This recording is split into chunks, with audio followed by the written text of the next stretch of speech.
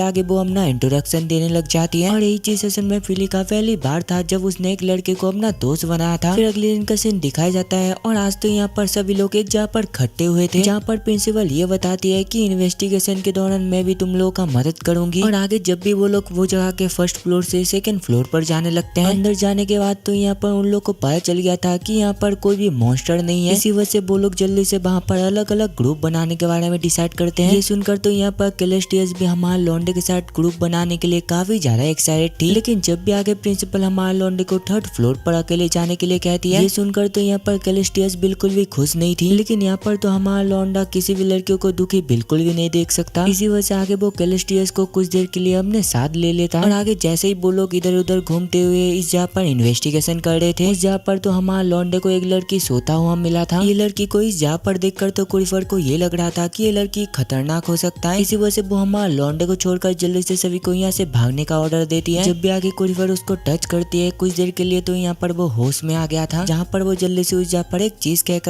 जल्दी से वहाँ पर ही सो जाती है। लेकिन उसका ये सा को हरकत को देखकर तो यहाँ पर कुरिफर काफी ज्यादा गुस्से में आ गई थी। जब भी आगे वो उससे बातें करने की कोशिश करती है, बार बार तो यहाँ पर वो लड़की कुरिफर को एडमिनिस्टर कहकर पुकार रही थी। शुरुआत में तो यहाँ पर कुरिफर को कुछ भी समझ नहीं आ रहा था और आगे उसके पूछने पर वो लड़की बताने लगती है कि मेरा नाम असल में करिस है और इस जगह का ध्यान रखने के लिए ही असल में मुझे बनाया गया था और मुझे अपने पास्ट के बारे में सारा कुछ याद आ गया है। इसी वजह से प्लीज एडमिनिस्टर मुझे छोड़कर बिल्कुल ही मत जाओ। ये सुनकर तो यहाँ पर कुरिफर भी पिघल गई थी, जहाँ पर वो उसके माथे पर अपना हाथ रखते हुए कहने लगती है कि टेंशन मत करो, मैं तुम्हें छोड़कर कहीं पर भी नहीं जाने वाली। उसका ये बात को सुनकर तो यहाँ पर कैरिस भी काफी ज्यादा खुश हो गई थी। और आगे बाद में जब भी उस जगह पर सभी लड़के आकर कैरिस से बातें करने लगते हैं, दूसरा लक्ष्य को तो यहाँ पर कुरिफर से एक बात पता चला था कि कैरिस ने यहाँ पर उसको एक मिस्टीरियस क्रिएचर का बारे में बताया है जिसके पास सुप्रीम अथॉरिटी है। और वो लोग इसके बारे में डिस्कस कर ही रहे होते हैं, तभी अचानक से आरी उन लोगों को 7th फ्लोर पर जाने का ऑर्डर दे देती है। और वहाँ पर जाने से पहले तो लक्ष्य ने ये नोटिस किया था कि फिली का हालत काफी ज्यादा खराब है। उसका इतना बुरा हालत को देखकर आगे लक्ष्य उसको उठाकर ले जाने के बारे में डिसाइड करता है। और दूसरा हम लोग रॉयल कैपिटल का सीन देखते हैं और यहाँ पर तो सभी रेबल आर्मी के खिलाफ सभी स्ट्रेटेजी बना रहे थे, लेकिन अभी भी तो यहाँ पर उन लोगों के पास हथियार का काफी ज्यादा कमी था। और तभी हम लोग रंस के अंदर का सीन देखते हैं और एक चीज देखने के बाद तो यहाँ पर प्रिंसिपल को भी सारा कुछ समझ आ गया था कि यही वो जगह है जहाँ पर एवेस क्रीचर को बंद करके रखा जाता है। और इतना सारा कैप्सूल को देखकर तो यहाँ पर वो काफी ज्यादा शॉक्ड हो गई थी। लेकिन जब भी आगे वो लोग अंदर जाने लगते हैं तो वहाँ पर हमने फ्लूट के मदद से उस जहाँ पर एवेस को समन कर लिया था और वो एवेस उन लोग के ऊपर अटैक करे ठीक टाइम पे तो हमारा लौंडा आकर उन दोनों को बचा लिया था। लेकिन वो एवेस तो यहाँ पर कमजोर नहीं बल्कि कुछ ज्यादा स्ट्रॉन्ग था, वो तो डियाब्लो क्लास का था। इसी वजह से तो यहाँ पर वो एवेस का एक ही अटैक से हमारा लौंडे का सूट का एक हाथ कट गया था। तभी देखते देखते उस जगह पर कुरिफर आकर बताने लग जाती है कि जब भी इस जगह पर कोई ऑटोमोशन ग्लिच होता है इन गार्डियन एवेस क्रिएचर इस जगह पर समन हो जाते हैं। इसी वजह से तो यहाँ पर हमारा लौंडा ये कह रहा था कि अब यहाँ से निकलना ही सही रहेगा, लेकिन अभी ये चीज करने का तो बिल्कुल भी टाइम नहीं था क्योंकि यहाँ पर तो सभी एवेस पहले से फ्री हो चुके हैं। बट तभी अचानक से उस जगह पर फिली अपना ड्रैगनाइट को एक्टिवेट करके वहाँ से भागने की कोशिश करती है। उसको भागते हुए देखकर तो यहाँ पर हमारा लौंडा भी जल्दी से उसके पीछे जाने लग गया था उसको रोकने के लिए, जहाँ पर हम लोग ये देखते हैं कि ऐसे ही भागते भागते तो यहाँ पर वो दोनों एक ऑल्टर के पास चले गए थे। जब भी आगे वो लोग वो चीज टच करते हैं अचानक से तो वो दोनों टेलीपोर्ट होकर बाहर पर आ गए थे। बाहर आते ही हम लोग ये देखते हैं कि एक एवेस क्रिएचर तो हमारा लौंडे के ऊपर अटैक करने की कोशिश कर रहा था। यहाँ पर एक एवेस क्रिएचर को देखकर फिली सबसे पहले उसको रोकने की कोशिश करती है, जिसका फायदा उठाकर हमारा लौंडा सीधा जाकर हमने एक ही अटैक से उसको वहाँ पर ही खत्म कर देता है। ये देखकर तो यहाँ पर सभी को ऐसा लग रहा था कि फाइनली वो लोग जीत गए हैं। बट तभी अचानक से उस जगह पर हमारा लौंडे को पास्ट का कुछ चीजें याद आता है कि कैसे 5 साल पहले एक चर्च के ऊपर ह्यूमन एक्सपेरिमेंट होता था। लेकिन जब भी वो उस जगह पर फिली का इमेज को देखता है वो तो यहाँ पर हक्का बक्का रह गया था। और आगे जब भी वो रंस के और भी ज्यादा अंदर जाने लगता है, काफी ढूंढने के बाद तो यहाँ पर फाइनली उसको फिली मिल गया था। लेकिन जब भी आगे फिली हमारा लौंडे को इस जगह पर देखता है वो तो यहाँ पर गुस्से में आकर लक्ष्य का गर्दन पकड़कर उसको उठा लिया था, जहाँ पर हम लोग ये देखते हैं कि फिली तो असल में अभी किसी और का कंट्रोल में थी। उसका ये सा को हरकत को देखकर तभी अचानक से हमारा लौंडे को और एक चीज याद आता है कि जब काफी साल पहले फिली और उसके फैमिली ये इंपीरियल कोर्ट छोड़कर यहाँ से जाने वाले थे, तब उस टाइम पे तो हमारा लॉर्ड ने फिली से एक वादा किया था कि वो किसी भी कीमत में ये एम्पायर को उसके लिए से पैलेस बनाएगा। उसका ये बात सुनकर तो उस टाइम पे फिली काफी ज्यादा इमोशनल हो गई थी। इसी वजह से तो वो गुड लक के लिए उस टाइम पे हमारा लॉर्ड को एक किस किया था। और ये सब के बारे में जब भी फिली को याद आती है वो तो यहाँ पर दोबारा होश में आ गई थी। लेकिन तभी कुछ देर के अंदर ही वो वहाँ पर ही बेहोश हो जाती है और तभी अचानक से उस जगह पर एंट्री होता है हाइस की। और तभी हम लोग दूसरा बाकी सभी लड़कियों को देखते हैं और वहाँ पर तो सभी लड़कियां मिलकर एक साथ एक एवेस को हरा दिए थे। और दूसरा हम लोग हमारा लॉन्डे को देखते हैं और यहाँ पर तो वो हाइस के ऊपर अपना शॉर्ट तानते हुए उससे ये पूछ रहा था कि जल्दी से बताओ आखिरकार तुमने इसको कंट्रोल क्यों किया। वो बताती है कि असल में फिली के अंदर एक रैग्नारोक का सीड है जो कि उसका लाइफ फोर्स को धीरे धीरे करके अंदर ही अंदर खींच रहा है और भले वो इतना टाइम तक जिंदा रही लेकिन अभी मुझे नहीं लगता कि वो जिंदा रहने भी वाली है। उसका ये बात को सुनकर तो यहाँ पर हमारा लौंडा भी थोड़ा सा परेशान हो गया था, लेकिन आगे हायस जाने से पहले उससे ये कहती है कि चलो हम दोनों एक डील करते हैं कि अगर तुम रंस को अनलॉक कर दोगे तो मैं इसको बचा लूंगा। और आगे जब भी कुछ देर बाद फिली को होश आती है यहाँ पर तो उसको काफी ज्यादा भूख लग रहा था, इसी वजह से आगे लक्स खुद जाता है उसको खाना खिलाने के लिए। लेकिन जब भी वो उसके आंखों में रैग्नारोक का असर देखता है वो तो यहाँ पर जल्दी से बाहर निकल गया था। फिर अगली सीन में हम लोग ये देखते हैं कि उसी रात तो यहाँ पर प्रिंसिपल हमारे लौंडे से बातें कर रहा था। वो बताती है कि कैसे उन लोगों का मुलाकात चर्च में 5 साल पहले हुआ था, जहाँ पर एक एम्पायर ने फिली को किडनैप किया था उसके ऊपर एक्सपेरिमेंट करने के लिए, जहाँ पर उस टाइम पे तुमने उसको बचाने की काफी ज्यादा कोशिश किया था, लेकिन इसके बावजूद भी वो सीड ने उसके अंदर धीरे धीरे करके अपना जगह बना लिया। और मैं असल में उस आइलैंड पे कोड ढूंढने के लिए इन्वेस्टिगेशन कर रही थी क्योंकि मुझे लगता है कि रंस का पहाड़ मेरे बहन को बचा सकती है। और तभी अचानक से लक्स को अपना पुराना एक बात याद आता है कि कैसे उसके मॉम के गुजरने के बाद फिली था जो कि उसको संभाला था। फिर हमें डायरेक्ट कुछ देर बाद का सीन दिखाया जाता है और यहाँ पर तो हमारा लौंडा अपना ड्रैगनाइट पहना हुआ था। लेसा बताती है कि मैंने तुम्हारे ड्रैगनाइट के ऊपर ओवर लिमिट सेट कर दिया है, लेकिन ये चीज काफी ज्यादा खतरनाक हो सकता है, इसी वजह से तो उसकी बहन ये करने के लिए उसको मना कर रही थी। लेकिन तभी अचानक से उस जगह पर उन दोनों को फुगिल का एक आवाज सुनाई देता है और वहाँ पर तो फुगिल उन दोनों से ये कह रहा था कि अगर फ्लूट को तोड़ दिया जाए तो रैग्नारोक को हरा दिया जाएगा और अगर तुम ऐसा कर पाओगे तो तभी फिली बिल्कुल आजाद हो पाएगी। आगे जब भी लक्स फिली के रूम के अंदर जाता है फिली तो वहाँ पर बाहर की तरफ देख रही थी। उसको यहाँ पर देखकर आगे फिली उससे कहने लगती है कि तुमको ज्यादा चिंता करने की बिल्कुल भी जरूरत नहीं है, वैसे भी अगर मैं मर भी जाऊंगी तो इसके बावजूद भी तुम खुश रह सकते हो। उसका ये बात को सुनकर तो वहाँ पर लक्स भी काफी ज्यादा इमोशनल हो गया था, जहाँ पर वो सीधा उसको हक करते हुए कहने लगता है कि तुम बिल्कुल भी टेंशन मत करो, किसी भी कीमत में मैं तुमको बचा कर ही रहूंगा, चाहे इसमें मेरा जान ही क्यों ना चली जाए। फिर अगले सीन में हम लोग ये देखते हैं कि यहाँ पर तो सभी लोग रंस के एंट्रेंस पर चले गए थे और यहाँ पर तो सभी लड़कियां भी तैयार थे वो दरवाजे को तोड़ने के लिए, क्योंकि वहाँ पर तो क्रिस की कहाँ पर है ये बताने के लिए साफ साफ मना कर दिया था। इसी वजह से ना चाहते हुए भी यहाँ पर कुरिफर को अपना एडमिनिस्टर एक्सेस का इस्तेमाल करना पड़ता है, जहाँ पर हम लोग ये देखते हैं कि इसके मदद से तो उसने काफी आराम से ये दरवाजे को अनलॉक कर लिया था। जब भी आगे वो लोग अंदर पड़ जाते हैं यहाँ पर तो कैरस को अपना सारा याददाश्त वापस आ गया था। वो बताती है कि असल में मेरा असली मिशन तुम लोग को यहाँ पर ही खत्म करना है, ऐसा इसलिए है क्योंकि तुम लोगों ने मिलकर मेरे मास्टर के साथ गद्दारी की थी। और तभी देखते देखते उस जगह पर हायस आ जाती है, जहाँ पर वो जल्दी से अपना फ्लूट का इस्तेमाल कर जल्दी से सभी के ऊपर अटैक करने का ऑर्डर देती है। ये देखकर तो दूसरा सभी अपना ड्रैगनाइट को एक्टिवेट कर लिया था उन लोग से फाइट करने के लिए, लेकिन वहाँ पर तो कैरिस अपना एक अननोन सूट को एक्टिवेट कर लिया था जिससे कि वो सभी लोगों को भटका सके। और तभी अचानक से इस चीज का फायदा उठाकर फिली अपने फुल पावर के मदद से सभी लड़कियों के ऊपर अटैक कर देती है और उसका ये अटैक तो कुछ ज्यादा खतरनाक था, जिस वजह से तो यहाँ पर कैलेस्ट्रियस के साथ साथ कुलिफर भी काफी दूर जाकर गिरे थे और सभी स्टूडेंट को इतना मुश्किल में देखकर तभी अचानक से प्रिंसिपल फिली का असली पावर के बारे में बताती है। दूसरा तो एडी ने ये डिसाइड किया था कि वो फ्लूट को अपने एडवांटेज के लिए इस्तेमाल करेगी और तभी अचानक से उस जगह पर एंट्री होता है फुगिल का। उसको हंसते हुए देखकर तो मुझे ऐसा लग रहा था कि शायद वो यहाँ पर तमाशा देखने के लिए आया है। जब भी आगे एडी फ्लूट बजाने लग जाती है यहाँ पर तो फिली हायस से आजाद हो गया था, बट जब भी आगे वो दोबारा उसको कंट्रोल करने के लिए फ्लूट बजाने ही वाली होती है ठीक टाइम पे तो फिली आकर उसको रोक लिया था। शुरुआत में तो यहाँ पर सभी को ये लग रहा था कि फाइनली वो लोग जीत चुके हैं, लेकिन तभी अचानक से उस जगह पर गुस्से में आकर हायस रैग्नारोक को समन कर लेता है। यहाँ पर तो एक रैग्नारोक को देखकर सभी एक साथ मिलकर उसके ऊपर बार बार अटैक करने की कोशिश कर रहे थे, लेकिन जितना भी बार वो लोग अटैक कर रहे थे उतना ही तो दूसरा वो रैग्नारोक और भी ज्यादा पावरफुल बनता जा रहा था। लेकिन इसके बावजूद भी तो यहाँ पर लक्स बिल्कुल भी हार नहीं माना था, जहाँ पर वो तो बार बार उसके ऊपर अटैक करे ही जा रहा था, लेकिन लास्ट में आकर वो रैग्नारोक जल्दी से उसको पकड़ लेता है, जिस वजह से तो वो यहाँ पर कुछ भी कर नहीं पा रहा था। लेकिन जब भी उस जगह पर फिली चिल्लाती हुई कहने लगती है कि मुझे पूरा विश्वास है कि तुम वो रैग्नारोक को हरा सकते हो, उसका ये बात को सुनकर तो दूसरा हमारा लौंडा भी पूरी तरीके से जोश में आ गया था। इसी वजह से आगे वो जल्दी से अपना ओवर लिमिट को एक्टिवेट कर लेता है और ओवर लिमिट एक्टिवेट करने की वजह से तो यहाँ पर वो पावरफुल ही नहीं बल्कि कुछ ज्यादा ही पावरफुल बन गया था, जहाँ पर वो जल्दी से अपने सूट का फुल पावर के मदद से उसके ऊपर एक अटैक करता है। उसका ये अटैक तो कुछ ज्यादा खतरनाक था, जिस वजह से तो एक अटैक में वो वहाँ पर ही हार गया था और अपने भाई को इतना पावरफुल देखकर तो उस जगह पर फुगिल भी काफी ज्यादा इम्प्रेस हो गया था। इसी वजह से आगे ना चाहते हुए भी यहाँ पर हायस को यहाँ से भागना पड़ता है। कुछ दिनों बाद जब भी हमारे लौंडे को होश आता है उसके सामने तो यहाँ पर फिली थी, जहाँ पर फिली तो उसको काफी ज्यादा थैंक यू कह रही थी उसकी जान बचाने के लिए, क्योंकि अब तो वो फ्लूट का असर उसके ऊपर बिल्कुल भी नहीं होने वाला। तो इसका मतलब ये है कि वो ये फ्लूट के वजह से बिल्कुल भी मरने नहीं वाला। और आगे जब भी वो लोग दोबारा एकेडमी पर जाते हैं हमारे लौंडे के लिए तो सभी लड़कियों ने मिलकर वेलकम पार्टी दे रखा था, लेकिन इतना मेहनत करने की वजह से तो यहाँ पर हमारा लौंडा थक गया था, जिस वजह से वो पार्टी के लिए मना कर रहा था। लेकिन ये करने के लिए तो दूसरा सभी लड़कियों ने उसको साफ साफ मना कर दिया था। अगली सीन में हम लोग ये देखते हैं कि प्रिंसिपल तो यहाँ पर सभी के साथ फाउंडिंग फेस्टिवल के बारे में डिस्कस कर रहे थे। ये सुनकर तो यहाँ पर सभी लड़कियां हमारे लौंडे के साथ वो फेस्टिवल पर जाना चाहते थे। इसी वजह से तो यहाँ पर हमेशा की तरह सभी लड़कियां एक दूसरे से झगड़ रहे थे। बट तभी अचानक से प्रिंसिपल ये अनाउंसमेंट करती है, अगर ऐसी बात है तो ठीक है कि ट्रेनिंग कैंप पे जो भी लड़की सबसे ज्यादा मेहनत किया है फेस्टिवल डेट उसको ही मिलेगा और प्राइज था लक्स का। फिर अगली सीन में हम लोग ये देखते हैं कि हमारा लौंडा तो यहाँ पर अपने बहन के साथ थोड़ा सा टाइम स्पेंड कर रहा था, जहाँ पर थोड़ी देर बातें करने के बाद ये बताने लगती है कि फेस्टिवल पे एक टूर्नामेंट भी होने वाला है और तुमको ये टूर्नामेंट पे बिल्कुल भी हिस्सा लेना नहीं चाहिए, क्योंकि मुझे पता चला है कि ये काफी खतरनाक मुजरिम जेल से भाग गया है और क्या पता वो तुम्हारे पीछे पड़ जाए, इसी वजह से तुमको ये सब कुछ बिल्कुल भी नहीं करना चाहिए। फिर अगली सीन में हम लोग ये देखते हैं कि हमारा लौंडे को तो यहाँ पर तैयार किया गया था, क्योंकि आज तो वो असल में कैलेस्टियस के साथ डेट पर जाने वाला था। और तभी देखते देखते उस जगह पर कैलेस्टियस भी आ जाती है और आज तो वो यहाँ पर हमारा लौंडे के साथ डेट पर जाने के लिए काफी ज्यादा एक्साइटेड थी। जहाँ पर हम लोग ये देखते हैं कि वो दोनों आज के डेट में काफी ज्यादा एंजॉय करते हैं और काफी देर एंजॉय करने के बाद तो यहाँ पर वो दोनों एक जगह पर बैठ कर एक दूसरे से बातें कर रहे थे। लेकिन ऐसे ही बातें करते करते जब भी कैलेस्टियस फिसल कर वहाँ पर नीचे गिरने वाली थी, हमारा लौंडा तो यहाँ पर उसको बचाने के चक्कर में गलती से उसके बॉक्स के ऊपर अपना हाथ रख दिया था। शुरुआत में तो यहाँ पर हमारा लौंडा को कुछ भी समझ नहीं आ रहा था, लेकिन जब भी उसको रियलाइज होता है वो तो यहाँ पर काफी ज्यादा शर्मा गया था। फिर कुछ देर बाद का सीन दिखाया जाता है और अब तो बारी था कुड़ीफर का, जहाँ पर वो सबसे पहले एक पार्टी पे जाकर कुड़ीफर से डांस करता है, जिसके बाद आगे वो दोनों बाहर जाकर एक दूसरे से बातें करने लगते हैं। लेकिन उस जगह पर तो अल्टर काफी देर से उन दोनों के घूरे जा रही थी, इसी वजह से तो यहाँ पर वो दोनों ऐसा दिखाने की कोशिश कर रहे थे कि वो दोनों एक दूसरे को काफी ज्यादा प्यार करते हैं। जब भी आगे वो दोनों किस करने का नाटक करने लगते हैं, अचानक से जाकर तो यहाँ पर सच में कुड़ीफर ने उसको किस कर लिया था, जो कर करी आगे वो उसको बाय कहते हुए चुपचाप वहाँ से चली जाती है। और आगे उसके जाने के बाद तो अब बारी था फिली की, जहाँ पर फिली जल्दी से उसको एक चर्च पर लेकर जाती है, जहाँ पर जाने के बाद वो जल्दी से लक्स को हमने गोद में सुला देती है। जो करने के बाद तो यहाँ पर फिली उससे थैंक यू कह रही थी उसका इतना मदद करने के लिए। बट इतना दिनों बाद उसके गोद में लेटने की वजह से तो हमारे लौंडे को काफी ज्यादा नींद आ रहा था। इसी वजह से आगे कुछ देर के अंदर ही वो फिली का बड़ा बड़ा गुब्बारे को देखकर वहाँ पर ही सो जाता है। और आगे कुछ देर सोने के बाद जब भी वो वहाँ से निकल रहा था, रास्ते में तो यहाँ पर उसका मुलाकात लेसा से हुआ था और यहाँ पर तो वो काफी ज्यादा दुखी थी, क्योंकि हमारे लौंडे ने उसको चूज बिल्कुल भी नहीं किया था। उसको इतना दुखी देखकर आगे हमारा लौंडा कुछ बताए इससे पहले लेसा उससे कहने लगती है कि मैं ये चाहती हूँ कि तुम फ्यूचर में जाकर मेरा नाइट बनो। शुरुआत में तो यहाँ पर हमारा लौंडा उसको मना कर रहा था, लेकिन बाद में जाकर उसको भी ये बात मानना पड़ता है। फिर अगले सीन में हम लोग ये देखते हैं कि हमारा लौंडा तो क्लॉक टावर पे अपने बहन के साथ बातें कर रहा था और वो दोनों बातें कर ही रहे होते हैं, तभी अचानक से उस जगह पर एक डार्क फिगर अपीयर हो जाता है, जहाँ पर वो मिस्टीरियस लड़की तो अपना नाम ओरोका बता रही थी और वो तो यहाँ पर अकोर्डियन एम्पायर की सपोर्ट एक्सपर्ट कह रही थी और वो तो यहाँ पर हमारा लौंडे के पास आकर उसको अपना मास्टर कह रही थी, जो देखकर तो यहाँ पर वो भी हद से ज्यादा शॉक्ड हो गया था। शुरुआत में तो यहाँ पर उसको समझ नहीं आ रहा था कि आखिरकार वो क्या करेगा, लेकिन आगे थोड़ा सा शांत होने के बाद वो ओरोका से कहने लगता है कि तुमको अब मुझे मास्टर कहने का बिल्कुल भी जरूरत नहीं है, क्योंकि मैं बस अभी नॉर्मल लाइफ जीना चाहता हूँ। उसका ये बात को सुनकर तो वहाँ पर ओरोका भी चुपचाप वहाँ से तुरंत ही भाग गई थी। फिर अगली सीन में जब भी लक्स आराम से अपना बात ले रहा था, अचानक से तो उस जगह पर ओरोका आकर हमारा लौंडे से काफी ज्यादा चिपकने की कोशिश कर रही थी और आप लोग को ये लग रहा होगा कि इससे हमारा लौंडा खुश हो जाएगा, लेकिन उसका ये सब हरकत को देखकर तो हमारा लौंडा कुछ ज्यादा शर्मा गया था, जिस वजह से वो गलती से चिल्ला देता है। उसका चिल्लाने का आवाज को सुनकर तो कुछ देर में उस जगह पर सभी लड़कियां भी आ गए थे। जब भी उस जगह पर लेसा हमारा लौंडे को एक अननोन लड़की के साथ भूसा कुछ करते हुए देखती है, वो तो यहाँ पर हद से ज्यादा गुस्से में आ गई थी। फिर अगले सीन में हम लोग ये देखते हैं कि रात में तो ओरोका हमारा लौंडे से ये पूछ रही थी कि क्या तुम एम्पायर को ओवरथ्रो करके दोबारा एडिरिया को रिस्टोर करना चाहोगे। उसका ये बात को सुनकर तो यहाँ पर हमारा लौंडा उसको साफ साफ मना कर दिया था। उसका ये बात को सुनकर तो यहाँ पर ओरोका भी तुरंत ही सीरियस हो गई थी और तभी अचानक से देखते देखते उसके ऊपर कैलेस्टियस अटैक कर देती है, जिससे कि तो यहाँ पर ओरोका काफी आराम से बच गई थी। और तभी देखते देखते उस जगह पर सभी लड़कियां आ जाते हैं ओरोका के ऊपर अटैक करने के लिए, लेकिन वो लोग उसके ऊपर अटैक करे इससे पहले तो ठीक टाइम पे ओरोका यहाँ से भाग गया था। और तभी हम लोग दूसरा रून्स का सीन देखते हैं और यहाँ पर तो सही मिलकर नया एम्पायर को गिराने के लिए खतरनाक प्लान बनाया था, जहाँ पर हमें पता चलता है कि ओरोका भी तो यहाँ पर उन लोग के टीम का एक मेंबर था। फिर अगली सीन में हम लोग ये देखते हैं कि यहाँ पर हमारा लौंडे और उसके बहन को तो यहाँ पर एक जगह पर समन किया गया था, जहाँ पर हम लोग ये देखते हैं कि उन लोग के सामने तो यहाँ पर काफी बड़े बड़े नोवेल थे। वो लोग बताते हैं कि ये नया एम्पायर को गिराकर कुछ लोग पुराना एम्पायर को दोबारा वापस लाना चाहते हैं और इसी के साथ साथ तो विलेज के पास करीब 100 एबिस क्रिएचर को ढूंढा गया है। इसी वजह से तो यहाँ पर सभी नोवेल मिलकर हमारे लौंडे को एक रिस्की मिशन दिया था कि उसको अपने पार्क के मदद से सभी एबिस को अपने तरफ अट्रैक्ट करना पड़ेगा और इसी के साथ साथ अब वो सभी एवेस को कंट्रोल करने वाला फ्रूट को डिस्ट्रॉय करना पड़ेगा। ये सुनकर तो यहाँ पर आरी ऐसा करने के लिए साफ साफ मना कर दिया था, क्योंकि ये मिशन तो काफी ज्यादा डेंजरस है और इसमें उसका जान भी जा सकता है। लेकिन जब भी हमारे लौंडे को ये पता चलता है कि अगर वो ये मिशन को एक्सेप्ट कर लेगा तो आइलैंड इंसिडेंट के सारे चार्जेस उन दोनों के ऊपर से हटवा देंगे और इसी के साथ साथ उसको एक बोनस मिशन भी दिया जाएगा, जिसके अंदर वो उस होल ड्रैगन टूर्नामेंट को जीतेगा। इतना अच्छा ऑफर को सुनकर तो यहाँ पर ना चाहते भी हमारे लौंडे को ये बात मानना पड़ा था। जहाँ पर दोबारा एकेडमी पे जाने के दौरान तो यहाँ पर उसका बहन उससे ये पूछ रही थी कि तुम्हारा डिवाइन ड्रैगनाइट बस 12 मिनट ही रहता है, तो आखिरकार तुम ये साकू कैसे हैंडल कर पाओगे। लक्ष्य कहता है कि तुम ज्यादा टेंशन मत करो, मैं जैसे तैसे करके कुछ न कुछ कर ही लूंगा।